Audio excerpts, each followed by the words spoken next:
مؤتمر رواد الثانوي الثاني وعقبال السنه الجايه ان شاء الله. التخصص بتاعتنا في patient 40 years with no medical history comes to Fayoum University Hospital. We are complaining of severe shortness of breath. The symptoms started 1 month ago with mild degree with progressive course. Today the symptoms increased with severe degree. بدأنا نكشف على العيانة الساتوريشن بتاعها 80%، ضغطها 150 100، هارت ريت 120، سبارك ريت 30، تمبريتشر 36، وراندوم بلاد شوجر 220، وده طبعا ممكن يبقى ستريس هايبرجلايسيميا. patient was also unable to write bad, dyspneic and tachypneic. There were mild bilateral lower limb edema, bilateral basal rectus, tilt the mid back, otherwise no abnormality was detected. طيب احنا مبدئيا التشخيص ممكن يبقى كذا حاجه، تمام؟ ممكن يبقى ازمه، برونكيال ازمه، ممكن يبقى بالمونر اديما، ممكن يبقى اكيوت كومبنسيشن اوف هارت فيلر، اكيوت اوتوبر. بدانا نتجه اكتر عشان البريدكشن، بدانا نتجه اكتر للعينه دي هارت فيلر، تمام؟ حطيناها طبعا عملنا فيرست ايد بالترياج بتاعنا، حطينا لها هاي فلو اوكسجين، ادينا لها فلوزامايد 40 مللي جرام، عملنا اس جي شيست اكس راي، هاي سنسيف ترومين اند برو بي ان بي وتك. ده الاس جي مش حاجه يعتبر بفرق تشيلز وساينس كارديا اونلي. ده الاكس راي فيها كيرلي في لاينز ولاين فينك.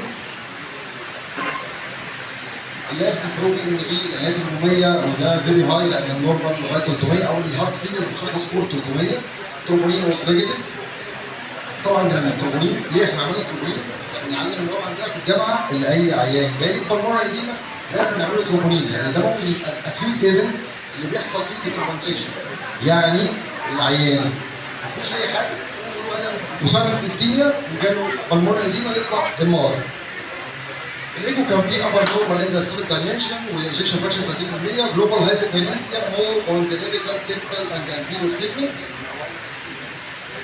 ده الدايجنوستيك ورك اب حسب الجايد لاينز. احنا نبتدي نشوف هنعمل ايكو، اي سي جي، بالس اوكسيمتر، لابوراتوري انفستيجيشن، شيست اكس راي، لانج الترا ساوند، واللانج الترا ساوند وشيست اكس راي may be recommended في الجايد لاينز هنشوفها في السلايد اللي بعديها. may be recommended بس مش recommended، يعني مش كلاس ايه ريكومنديشن. وده البي ان بي فوق ال 100 ده بيبقى ماشي اكتر مع الهارت فيلر، برو بي ان بي فوق 300 ماشي اكتر مع الهارت فيلر.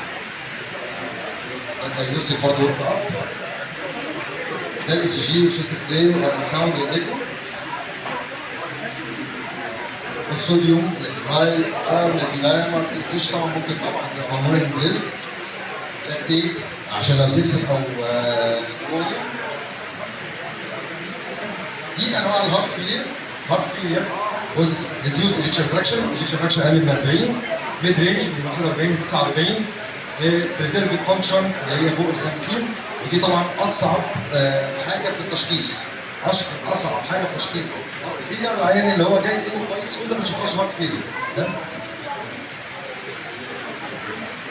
So patient was admitted to the CU, continuous monitoring, oxygen delivery by nasal cannula.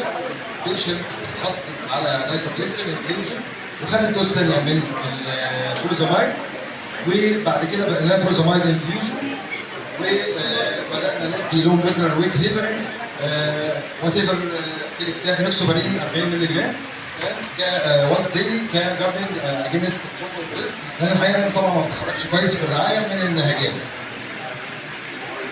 ده المانجمنت هارت فيلر. احنا كلام المانجمنت اللي قلناه اكوردنج للجايد لاينز. ده الاكسجينيشن. الاكسجينيشن احنا بنحط اي عيان الساتوريشن بتاعه اقل من 90% على الاكسجين، وده النون انفيزيف لو اقل من 90% ريزيستر، والريسبيراتوري ريت فوق 25 نبتدي له فوق نون انفيزيف لو ضغطه يستحمل. طبعا لو العيان ما تستجابش على الاكسجين او نون انفيزيف نبتدي نركب له الفنتيليشن. ده اللوب دايوريتكس نفس الكلام. والفوسفوديليتر والنيتروجليسرين ده بنحطه اي عين اكيوت هارت فيلير ضغطه يستحمل، ضغطه فوق ال 110 سيستوليك بنبتدي له اي بي نيتروجليسرين. طبعا طول ما هو بيجيب بورو، يعني طبعا ساعات العيان اللي جاي ضغطه 110 ما بيجيبش بورو، تمام؟ ده بيبقى سمباثيك اوفر درايف، وفي الحقيقه العيان ده الضغط بتاعه اقل من كده والعيان ده شوك حتى لو ضغطه 110. دي ساينز اوف هايبر برفيوجن. فبنضطر العيان ده مع الدايريتكس ما يحطوش فازو دايريتك، يعني ملي ما يحطوش فازو دايريتك، بيحط لهم فازو بريسور عشان مع الفلوزامايد سوبر بريزم جاردنج. وطبعا كان زمان في النيابه من 10 15 سنه كنا بنبتدي العيانين دول كلهم بنديلهم ناركوتكس، بنديلهم بيثين، بنديلهم مورفين. الكلام ده دلوقتي بقى كلاس 3 سي، تمام؟ يعني يعتبر كونترا انديكيتد ان احنا ندي بروتين مورفين. ستيج مانجمنت فور فيلير.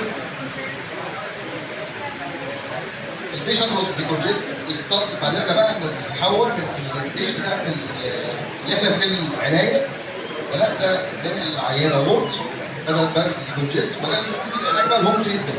الصح ان احنا نبتدي الهوم تريتمنت في المستشفى عشان نبقى متاكدين ان حصل كومبليت ديكونجيشن، عشان ما يحصلش ما يدخلش معانا في حاجه اسمها فيز اوف هارت فيلير. فيز اوف هارت فيلير دي بتبقى اول 6 شهور، ممكن تمتد لاول 6 شهور بعد اول اتاك او بعد كل اتاك العيان يخش فيها. ده كان سؤالي في الكوميدي اللي كنت تمام. بدانا كارديولوج 23 دي اي دي، فارونا اكتوب 25 ده جابا، والى لابريل 5 بدانا ايس.